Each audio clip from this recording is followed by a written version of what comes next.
Luckily, the door at the base of the light, which we never could have reached in time, was of bronze set in granite and was tightly closed. 11:55.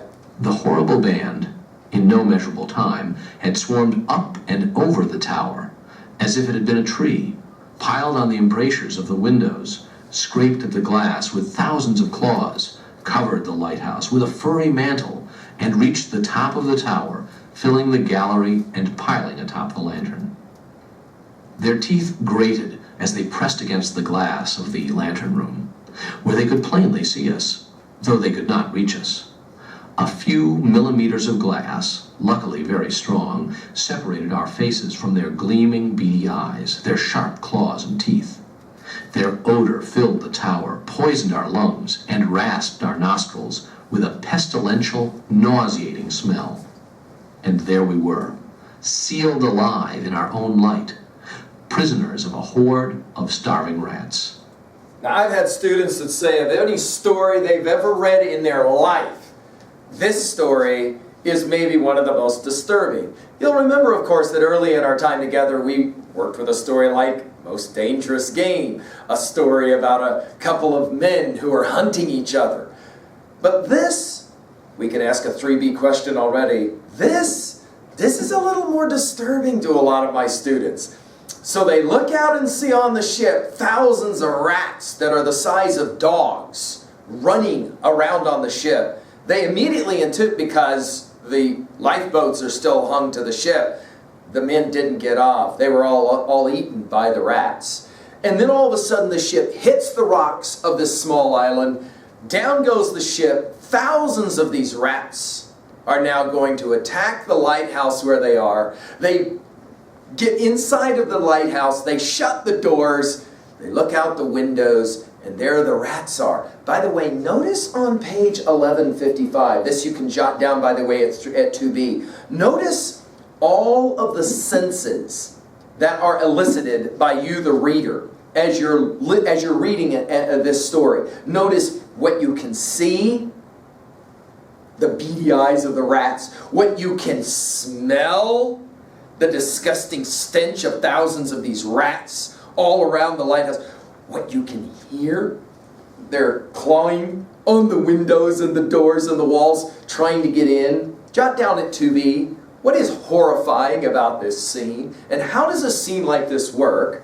And then, of course, the next question at level 1, if you want to be a good reader, you learn to make predictions. Let me ask the question. I've had students that when they're reading the story, they start flipping pages that are remaining to see how much of the story is left. Because obviously they're starting to make some predictions already about what they think is going to happen in this story. Again, we could ask the question, of course, at 2B, who's the antagonist already clearly in this story? And one or two of you will say, rats. By the way, maybe you've wondered, when something really bad happens, why often, like in an old movie, somebody will go, oh, rats.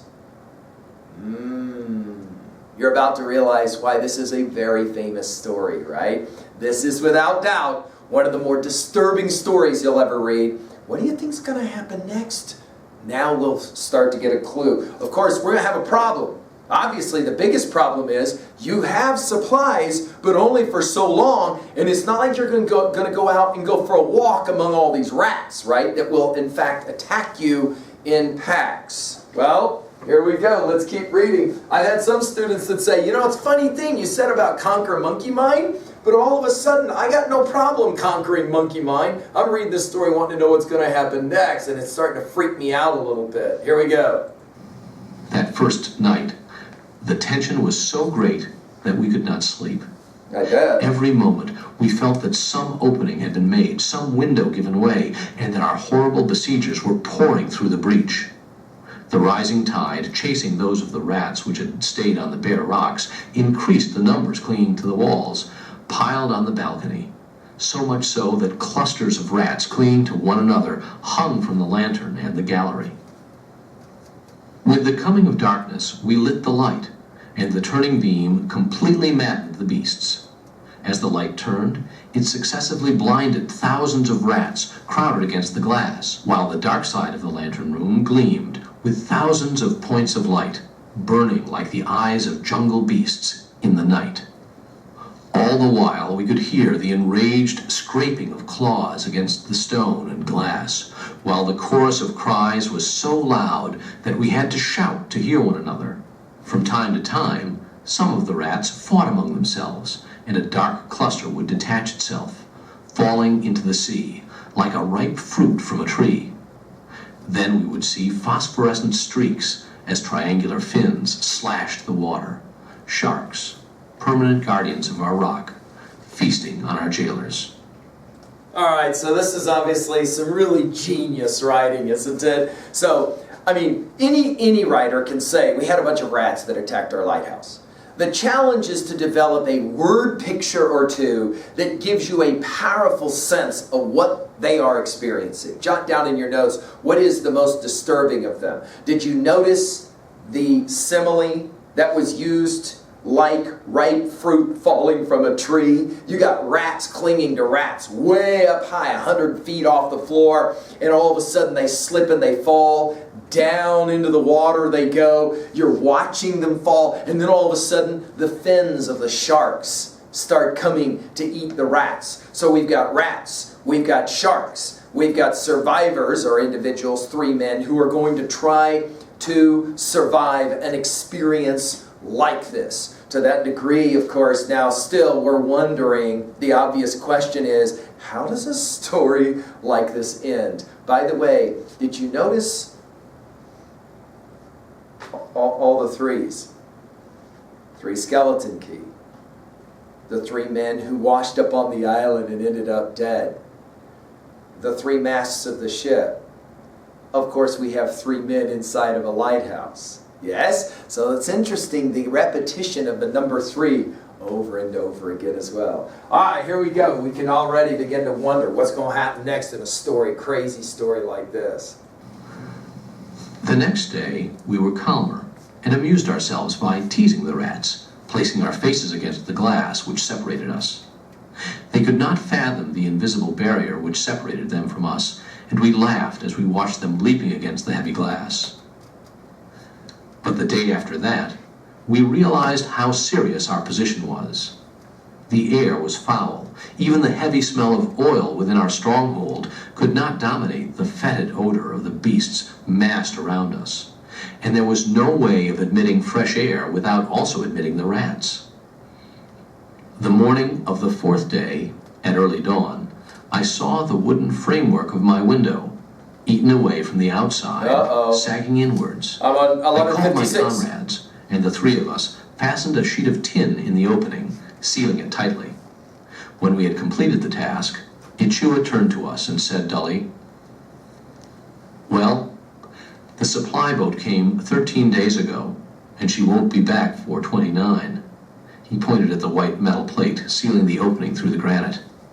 "If that gives way," he shrugged, "they can change the name of this place to 6 Skeletons Key." Whoa. The next 6 days and 7 nights, our only distraction was watching the rats whose holds were insecure fall 120 feet into the maws of the sharks. But they were so many that we could not see any diminution in their numbers. Thinking to calm ourselves and to pass the time, we attempted to count them, but we soon gave up. They moved incessantly, never still. Then we tried identifying them, naming them. One of them, larger than the others, who seemed to lead them in their rushes against the glass separating us, we named Nero, and there were several others whom we had learned to distinguish through various peculiarities. But the thought of our bones joining those of the convicts was always in the back of our minds, and the gloom of our prison fed these thoughts, for the interior of the light was almost completely dark, 1157. as we had to seal every window in the same fashion as mine, and the only space that still admitted daylight was the glassed-in lantern room at the very top of the tower.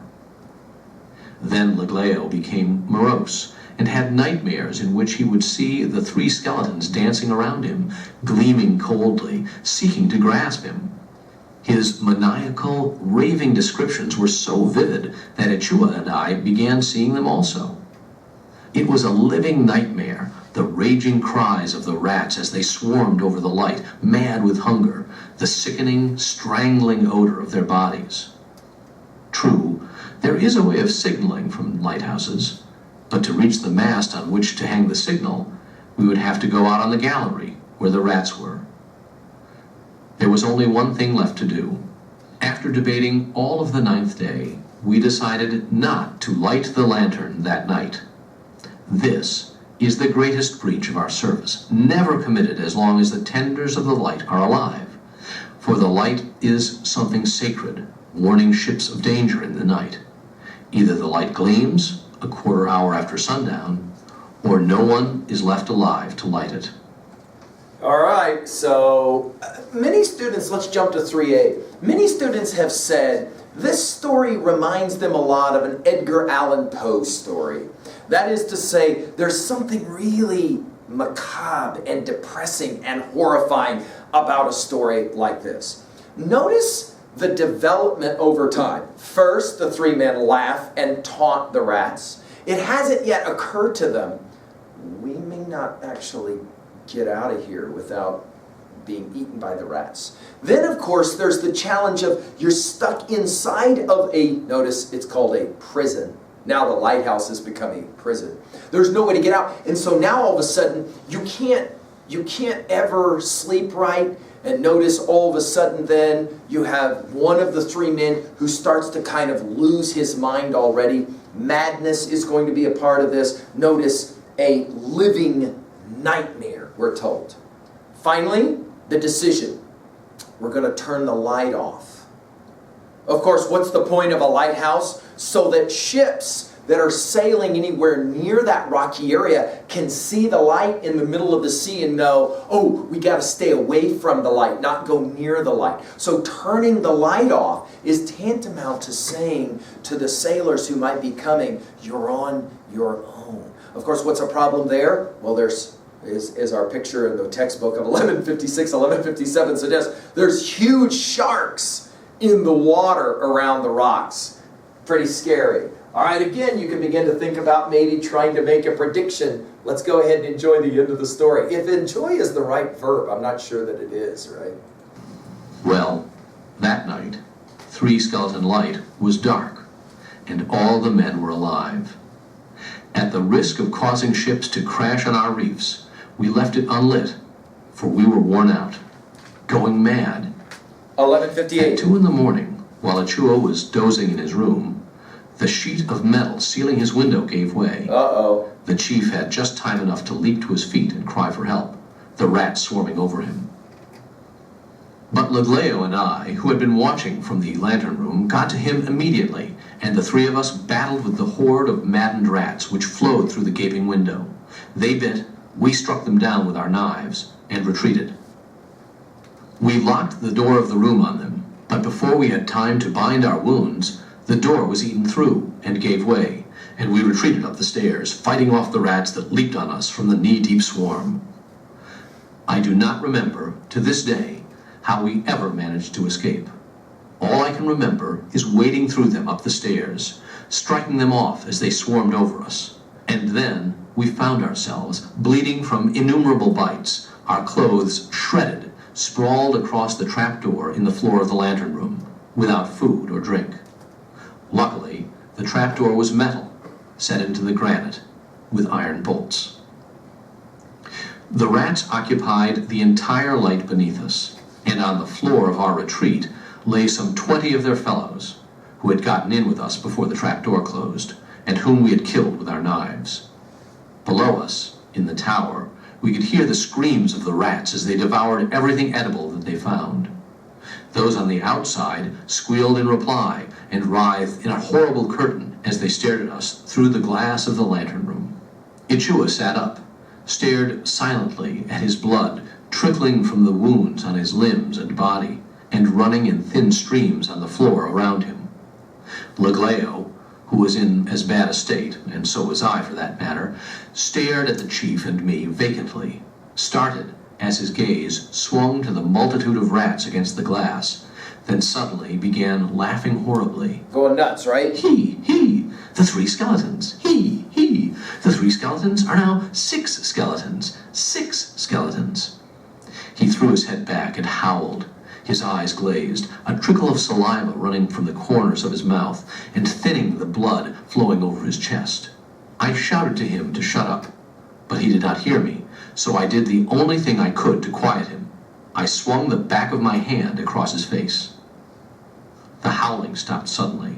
His eyes swung around the room. Then he bowed his head and began weeping softly, like a child. Our darkened light had been noticed from the mainland, and as dawn was breaking, the patrol was there to investigate the failure of our light. Looking through my binoculars, I could see the horrified expression on the faces of the officers and crew when, the daylight strengthening, they saw the light completely covered by a seething mass of rats. They thought, as I afterwards found out, that we had been eaten alive. But the rats had also seen the ship, or had scented the crew.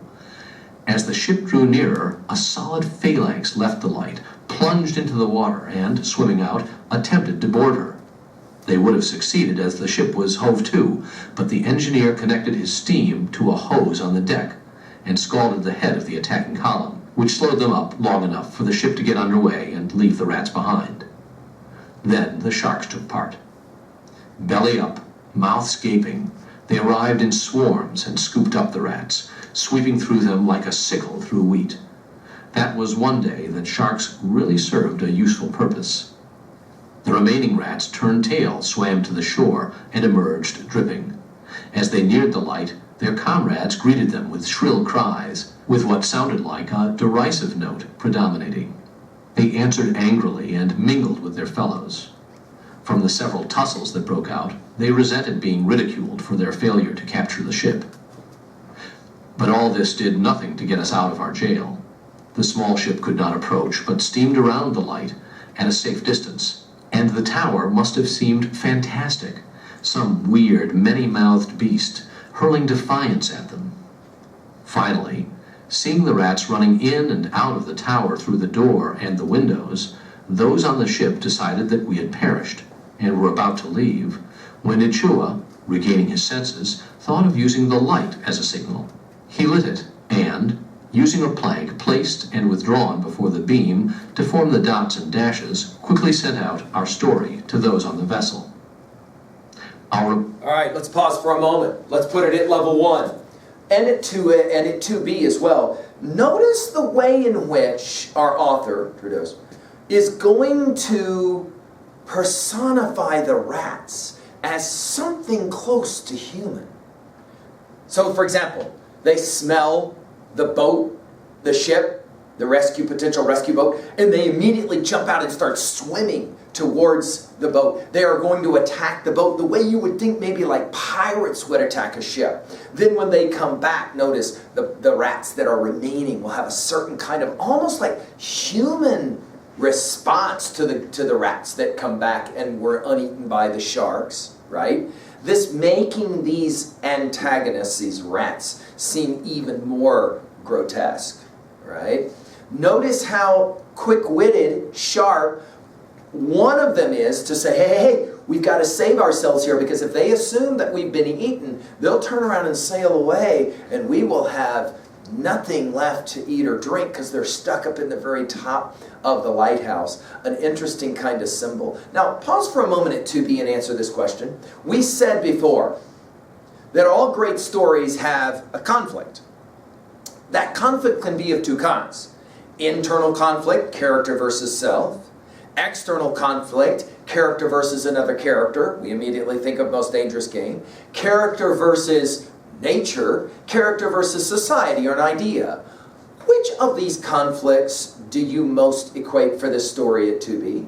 Will you qualify it as character versus nature, humans versus the rats, if you will, right? Okay, many have seen it certainly that way. Okay, now, of course, when the address starts to happen using the light system, right? You have a Morse code, an ability to kind of let the people on the boat know what's going on.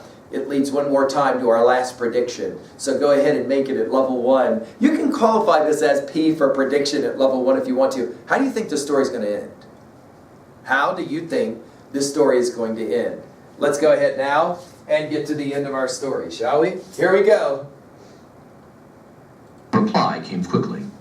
When they understood our position, how we could not get rid of the rats, Legleo's mind going fast, Ichua and myself covered with bites, cornered in the lantern room without food or water, they had a signalman send us their reply. 1160. His arms swinging like those of a windmill, he quickly spelled out, "Don't give up. Hang on a little longer. We'll get you out of this." Then she turned and steamed at top speed for the coast, leaving us little reassured. She was back at noon, accompanied by the supply ship, 2 small Coast Guard boats, and the fireboat, a small squadron. At 12:30, the battle was on. The battle. After a short reconnaissance, the fireboat picked her way slowly through the reefs until she was close to us, then turned her powerful jet of water on the rats. The heavy stream tore the rats from their places, hurled them screaming into the water where the sharks gulped them down. But for every 10 that were dislodged, 7 swam ashore, and the stream could do nothing to the rats within the tower. Furthermore, some of them, instead of returning to the rocks, boarded the fireboat, and the men were forced to battle them hand to hand. They were true rats of Holland, fearing no man, fighting for the right to live. 1161. Nightfall came, and it was as if nothing had been done. The rats were still in possession. One of the patrol boats stayed by the island. The rest of the flotilla departed for the coast. We had to spend another night in our prison. Legleo was sitting on the floor, babbling about skeletons, and, as I turned to Ichua, he fell unconscious from his wounds. I was in no better shape, and could feel my blood flaming with fever. He's alone. Somehow, the night dragged by, and